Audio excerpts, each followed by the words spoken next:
السيدة حميدة سلام الله عليها زوجة الإمام وأم الإمام موسى بن جعفر لما تصف لنا شهادة الإمام، وفاة الإمام صلوات الله وسلامه عليه في آخر لحظاته، شنو كان كلام الإمام آخر لحظات حياته؟ تقول قال له جمعوا لي أهل بيتي، كل من هو موجود جمعوا لي إياه. يقول جبناه، اجوا كلهم اجتمعوا. الإمام كان يغشى عليه تارة بعد تارة. تدري السم أجارنا الله وإياكم منه، السم مشكلته يقتل الإنسان صبرا. يعني هذا واحد من العلماء الآن موجود في كربلاء، البعثيين اعطوه سم بس الله سبحانه وتعالى أنقذه، اسمه شيخ ضياء الزبيدي.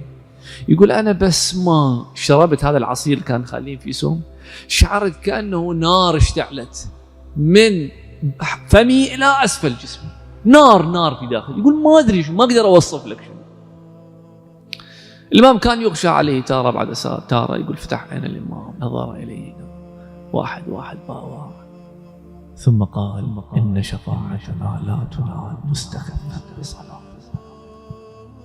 شوف الإمام وندي يأكد.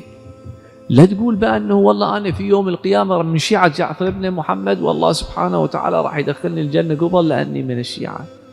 يقول أنا أشفع لك بس إن شفاعتنا لا تنال مستخفا بصلاة.